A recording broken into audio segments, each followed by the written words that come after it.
জামায়াতে ইসলামীর মহিলা বিভাগের সেক্রেটারি নুরুন নেসা সিদ্দিকা বলেছেন, নারীরা জামায়াতের শীর্ষ পদে আসতে পারবে না, এটা মেনেই আমরা রাজনীতি করি।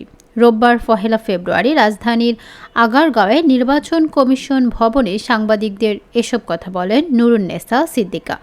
কোরআনের ব্যাখ্যা দিয়ে তিনি বলেন, নারীর নেতৃত্ব কোরআনের পরিপন্থী, নারীদের পরিচালনা করবে পুরুষ। ইসলাম ধর্ম অনুযায়ী পুরুষ হলো নারীর পরিচালক।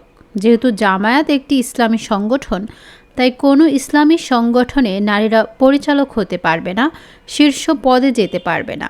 এর আগে বিএনপির স্থায়ী কমিটির সদস্য নজরুল ইসলাম খান ইসিতে বলেছেন, আইন শৃঙ্খলা বাহিনীর সংজ্ঞা যাদের নাম যুক্ত শুধুমাত্র সেসব প্রতিষ্ঠানই যেন নির্বাচনের দায়িত্ব পালন করে।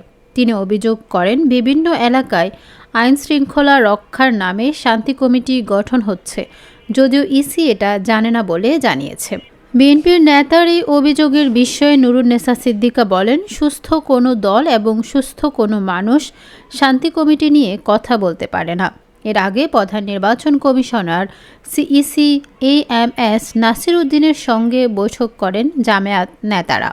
বৈঠক শেষে বাংলাদেশ জামায়াতে ইসলামী সহকারী সেক্রেটারি জেনারেল এহসানুল মাহবুব জুবায়ের বলেন, দলের নারী কর্মীরা ভোটের প্রচারণায় গেলে বিভিন্ন ধরনের হুমকি দেওয়া হচ্ছে। এ বিষয়ে ইসির কার্যকর পদক্ষেপ নেওয়ার দাবি জানানো হয়েছে।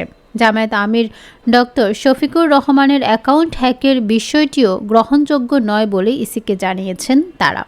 গত শনিবার বাংলাদেশ জামায়াতে ইসলামীর আমির ডক্টর শফিকুর রহমানের ভেরিফাইড এক্স হ্যান্ডেলে নারীদের নিয়ে অবমাননাকর পোস্ট দেওয়া হয়। তবে জামায়াতের পক্ষ থেকে বলা হয়েছে, অ্যাকাউন্ট হ্যাক করে ওই পোস্ট দেওয়া হয়েছিল।